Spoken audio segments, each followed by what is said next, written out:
All right. So, something I was thinking about. Humans. Okay, so there's a difference between exposure and exposure.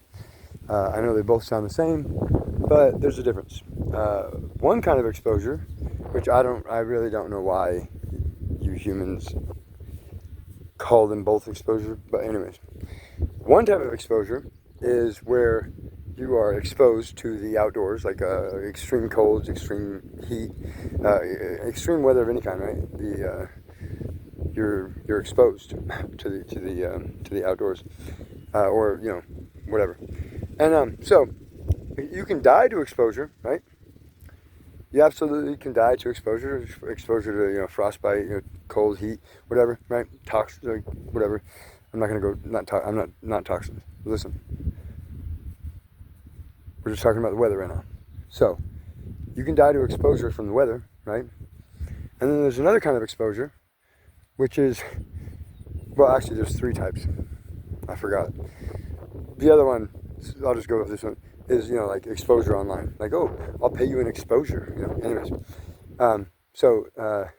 But the real the only two real kinds are the one I said before about exposure to the outdoors, and then or the weather or whatever.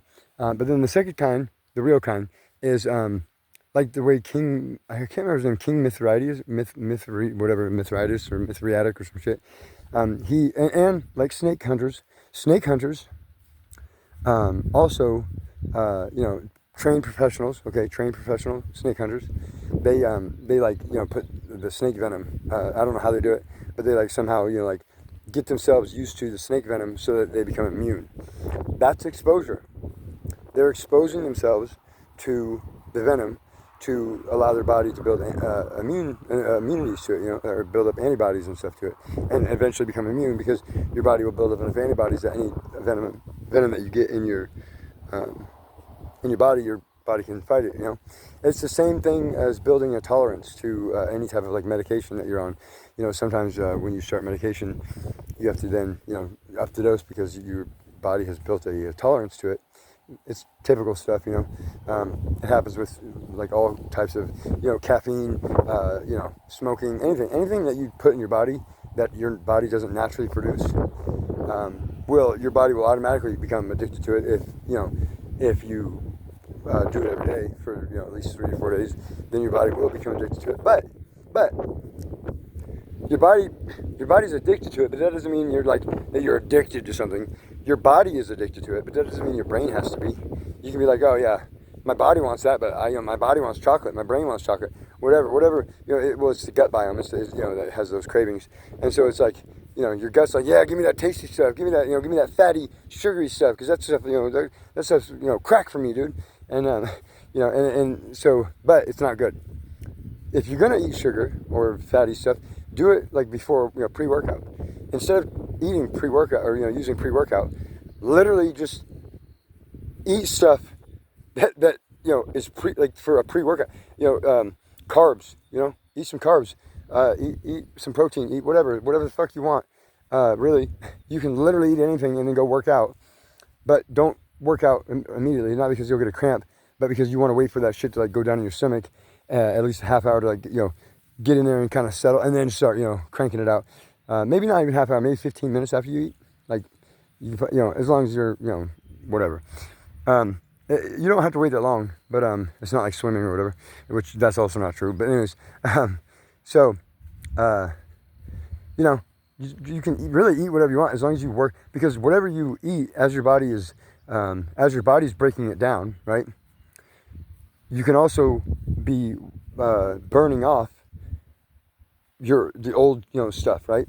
And while you're burning off the old stuff and your body's breaking down that new stuff, they're both going to be like working in sync, and they're going to be like, oh yeah, hey look, they're burning off the old stuff. Well, then we better break this shit down quicker so we can put it in, because if we're losing stuff, we better get this stuff. So, and then it makes your stomach break that stuff down quicker, which that excitation inside of you then like gets you fucking amped up, because it feels good to digest stuff, instead of it being like just sitting in there. It feels good to digest it. So, it's all like a symbiotic like relationship. And the thing is, you got to listen to your cells, man. We are made up of living organisms. We are made up of living cells, and they can communicate with you if you know how to listen.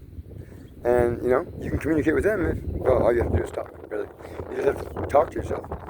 Just be like, yo, bro, leg, why are you hurting? You know, you're fine. There's no reason for you, you know, you have to convince your, ow, fuck, ow, shit. You have to convince your heart, okay, so, oh God.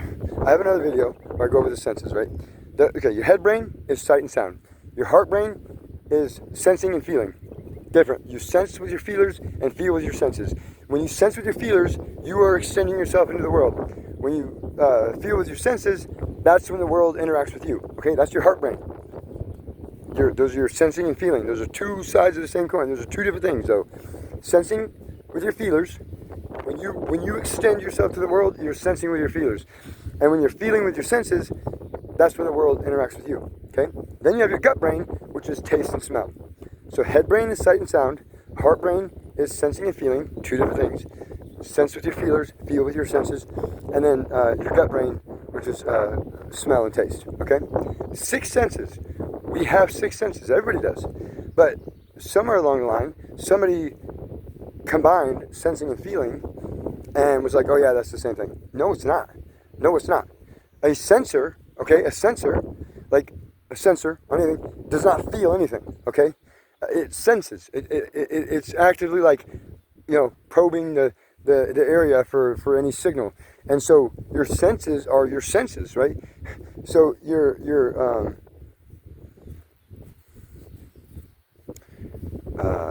feeling, your sensors. So when your sensors are your senses, and so when you're, you know, oh, I sense somebody's watching me. You know, you feel like somebody's. And so yeah, you feel with your senses and you sense with your feelers. So you feel like somebody's watching you, yeah, because you sensed it, you know, like you sensed it. But so what you should be saying is I sense somebody watching me, not I feel like somebody's watching me. Although, again, like I said, we feel with our senses and sense with our feelers.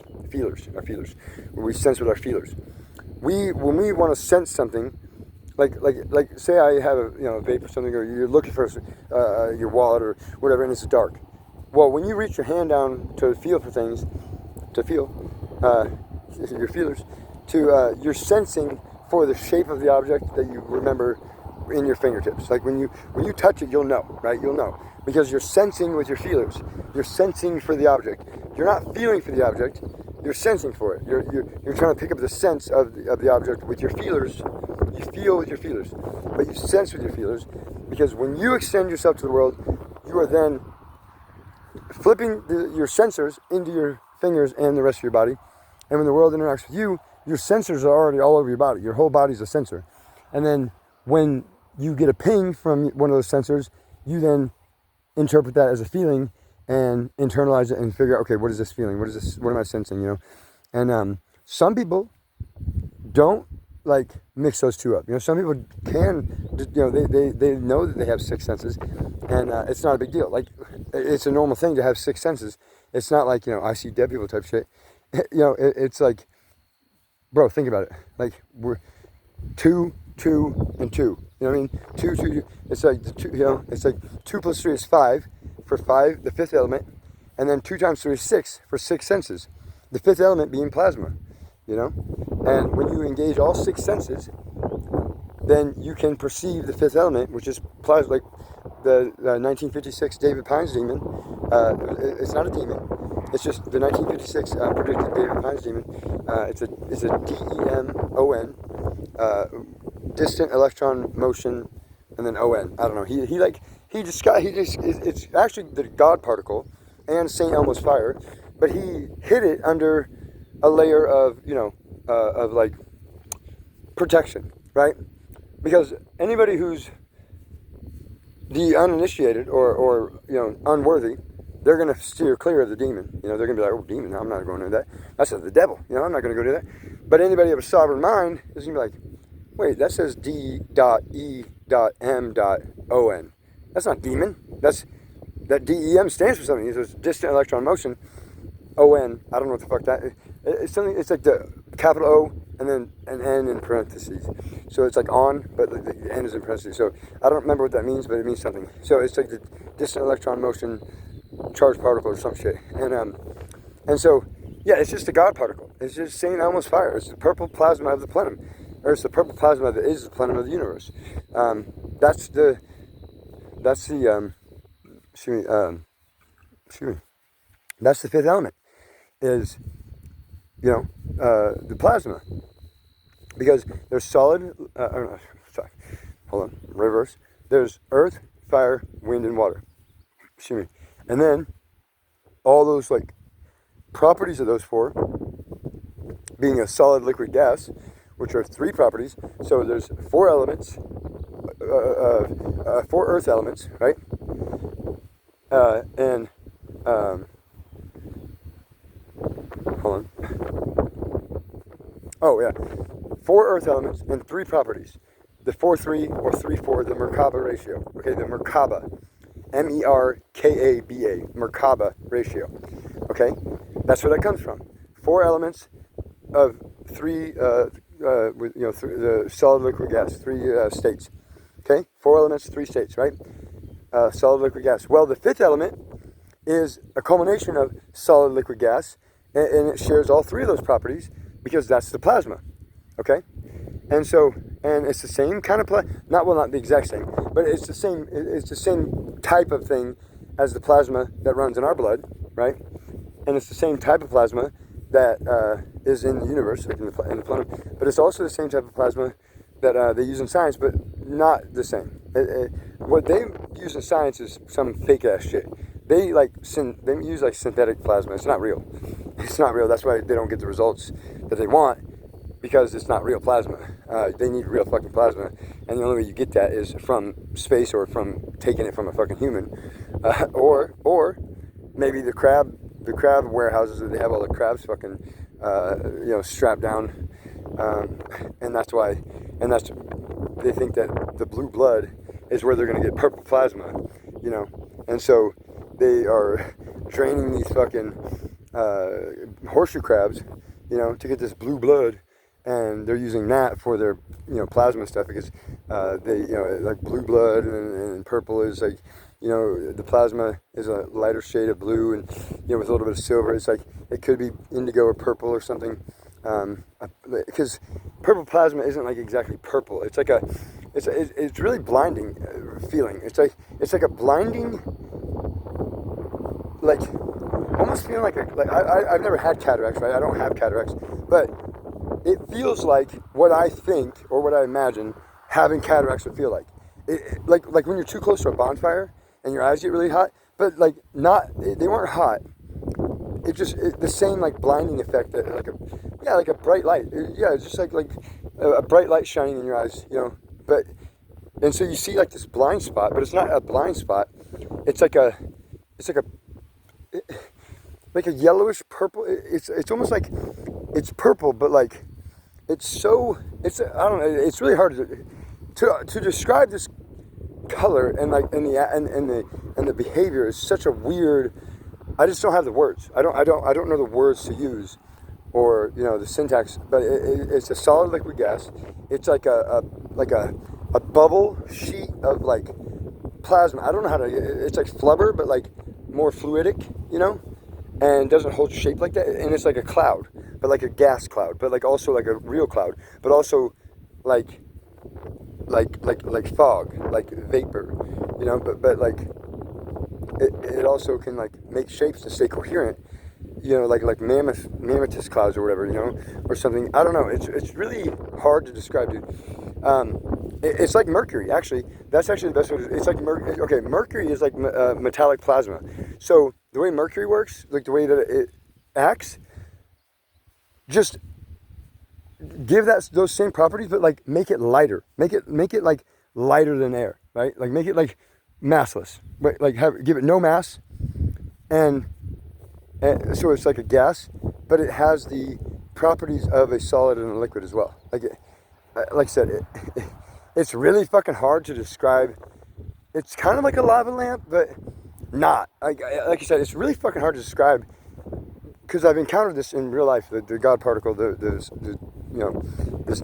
plasma, and like I said, it's really hard to describe, because there's like almost like a whitish greenish purple. Like it goes from like whitish to greenish to purple, and then it stays at purple. But it also has like this like hazy, like blinding, like occlusion effect over your eyes. Almost, it's not uncomfortable or anything, but it's weird. It's like you want to blink. You're like, okay, you feel like your eyes are cloudy, you know, but not painful. It's just like, yeah, and then but if you try to focus too much on it, on the plasma, it kind of it starts to like retract and go away, you know. And but if you just kind of like keep your eyes kind of lazy, you know, you just gotta kind of like not focus, like don't focus your eyes, just kind of chill, like a stoner basically. And lucky for me, I am one. So you know what I'm saying, and that might help. You know, because you gotta relax. You gotta like just like chill and let your eyes kind of observe it without intent. You know, you can't have any bias, because quantum artifacts and quantum particles and quantum objects, you know, you'll collapse away from them, and they don't like that shit. They don't like that shit. They don't like to be collapsed upon, dude. So yeah. Anyways, once again, I totally forgot what I even started this for, and once again, it'll just be a stream of consciousness that leads to nowhere and everywhere at the same time. It'll lead you wherever you want it to take you. Really, all of my videos will only lead you where you let them, you know, take you. Like, you know, mushrooms and acids and stuff makes you trip, but weed takes you on a trip, but only where you want to go. You know, takes you on a trip in your favorite rocket ship. But yeah, weed takes you on a trip only where you want to go, like the Luck Dragon. And then you know, acid, mushrooms, all that, everything else makes you trip, dude. It makes you trip and fall on your fucking face for 15 years and ruin your fucking, you know, 15 years of your life. And then you realize, no, it wasn't ruined. It was just a lesson learned the hard way. And now I can, you know, move on and keep going forward, you know, with God, because I love God. And God is real, you know. And some of you might not like this, but God is a woman. The pine demon, the plasma God particle entity, you know, thing, it's a woman. It actually is, you know. Because think about it. It has to be a woman, dude. If it gave birth to all of us, like, you know, as a species and all the animals, it has to have a womb. And there is a womb up in space, in the universe. There's a womb and a great attractor, and in the dipoles, the DIPOLES, the dipoles, you know, and the great attractor, and there's like a heart up there, and a womb, and all sorts of stuff in space. And we live in the quantum realm, by the way. The Earth is the quantum realm, and that's why you humans think that everything is so big outside of here, right? We are the quantum realm. Like, that's just the truth, dude.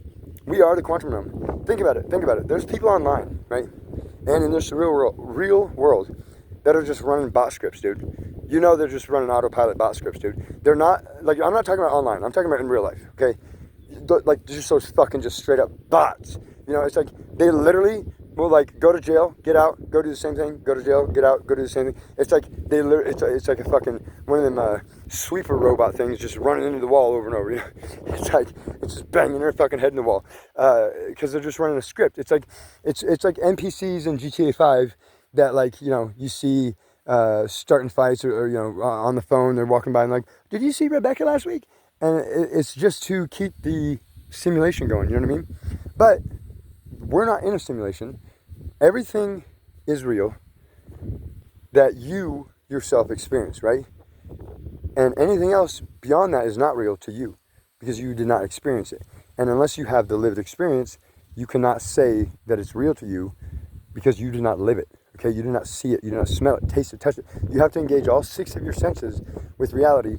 And right now, you humans are only engaging your sight and maybe sound when you are on this phone all the time, and engaging even your friends and family. When you engage only over the phone and not in real life, you're only engaging your sight and your sound, and those are actually the only 2 senses that we don't need to parse reality, right?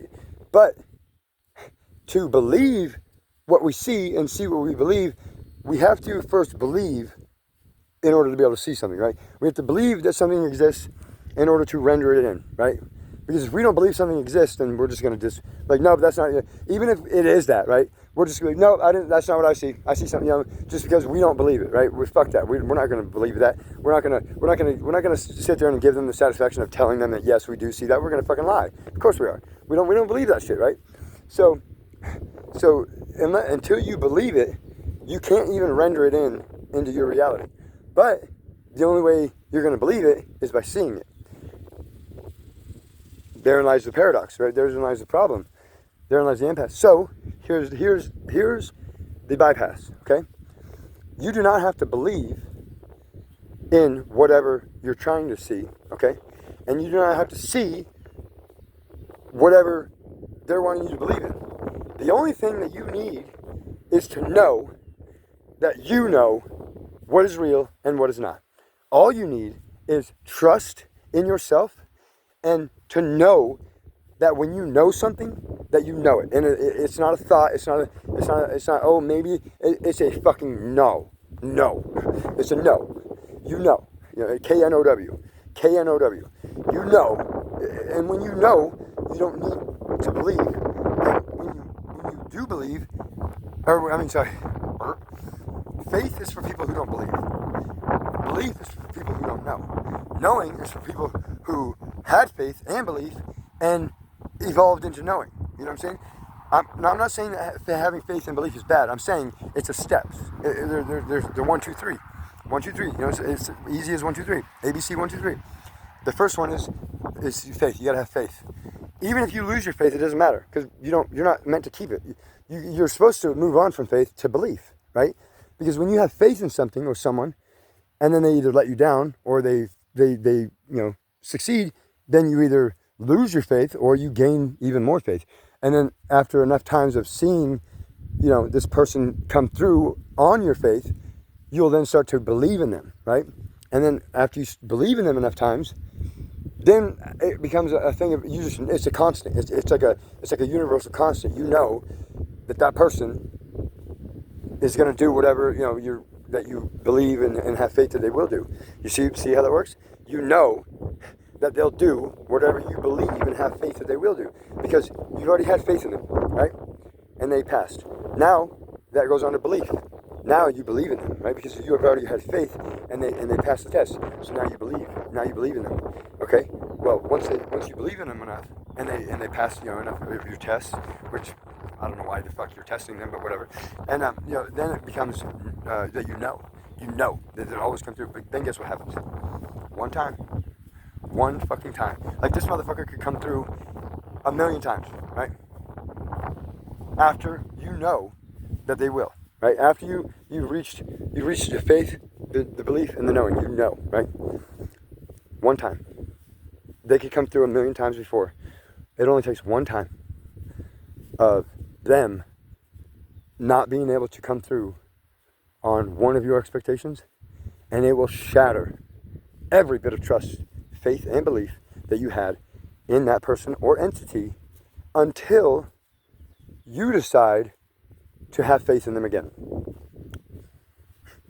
And it's absolutely bonkers because they came through 1,000,000 times before, but because you solidified the knowing, you solidified their actions as a constant, universal constant, right? And when they broke that, it's not that they meant to. It's just circumstance, right? Like shit happens. Like Forrest Gump said, but shit happens, right? But when they don't come through that one time where they will, it shatters your entire fucking reality. Because then everything you thought you knew, or everything you knew, everything you knew, now you're not sure if you know. Because that one seed of doubt, it's that little mustard seed of doubt, dude. That one seed of doubt got placed in there. It happened. It fell. It fell from the heavens. The mustard seed just fell, right? Think about it this way, though. Maybe God put that seed of doubt in you so that you could have a chance to have faith in yourself and believe in yourself to know that you will know when this person is lying or not. or that you would know when this person is telling the truth or not, or that you would know that regardless of how this person acts or behaves, that they've already passed the test of faith and belief and knowing, that once they reach the knowing stage, regardless of what they do, it should not change the fact that you know that they'll come through for you if they can, right? They'll always come through for you if they can. But even if it's outside their control, it won't matter to you because you are not them and you don't have their lived experience. So to you, their problem is not a problem because for you, whatever that problem is easy, right? But for them, it's difficult, it's hard. You think that problem is ridiculous, But guess what? There's a problem that you have that would put you in bed for a week because you're depressed, that they would just skip along, like it's nothing, right? Everybody thinks that they know everybody else. Everybody thinks, oh, well, because I feel this way, I, would do this, I would, motherfucker, that's you. Stop applying yourself to other people or else you will always be let down because nobody else is you. You are unique, okay? Every single person is unique, but guess what? By every single person being unique, it makes you all the fucking same, okay? But by making you all the same, that's not a bad thing. That's called a siphonophore, okay? And a siphonophore is a giant underwater creature that is made up of these things called zooids, Z-O-O-I-D-S. These little zooids, right? They look like little shrimp things or something. And it's just giant fucking look it up. It's S-I-P-H-O-N-O-P-H-O-R-E. Like siphon, O, and then P-H-O-R-E. Siphonophore. Siphonophore. And so, and ants are detachable siphonophores. Humans are detachable walking siphon. We evolved from aquatic. We evolved from aquatic creatures, right? We evolved from the fucking ocean, dude. Okay, so siphonophores live in the ocean. Okay, so we just are siphonophores that broke apart and learned to walk, like Ariel in The Little Mermaid, And Ursula, being the octopus lady, 8 brains. She's got 8 brains. An octopus has 8 brains on each leg, a brain in each leg, and then they got a brain in their fucking head too. They got 9 brains, dude. An octopus has 9 brains, so they could literally lose all their legs and still have a brain and be fine. And I'm actually pretty sure the octopus regrow their legs, don't they? Or their tentacles, I don't know. Anyways, imagine this though. Imagine a tentacle, right? Getting chopped off or whatever, but it didn't sever the brain stem. It just, now that tentacle's a fucking eel, Now it's an eel. Now the tentacle's an eel, dude. Or maybe it wants to be coral reef. Maybe it just turns itself into imaginal cells like a fucking caterpillar and evolves into something else. It wants to be included in this other group, so it closes itself into a chrysalis it encloses itself into a chrysalis and then ecloses as a new creature. The thing is, if you want to evolve, then fucking just do it. Like there's nothing to it but to do it, dude. I'm not even kidding. If you want to evolve, then evolve. Like there's nobody stopping you. You guys act like society just has to all do it at the same time. Like, oh, let's vote on when we want to evolve. No, motherfucker, evolve. So, like the Pokemon, you're ready, then fucking evolve, dude. When you have enough XP in any video game, you prestige or you level up.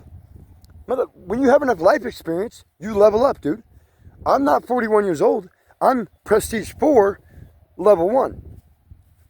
Yeah, I'm only 1 year old, dude, but I'm prestige 4 because and every 10 levels or every 10 years is 1 prestige. So I'm 41, but I'm prestige 4, level 1. So, dude, I'm 41, but I literally have more energy than any fucking 19, 20-year-old out there right now. I guarantee. It looks like the open claw thing. Looks like a fucking open claw, doesn't it? Looks like the lobster, doesn't it? Or like something like that. I don't know. But yeah, dude, I have more energy than like anybody twice my age. Twice my age. Anybody half my age, dude. Like, and like I'll put money on that, dude. I'll put money on that, dude. I don't have any money, but I'll win, so I don't have to worry about it. You know what I'm saying? But yeah, dude. Anyways, I'm gonna end this because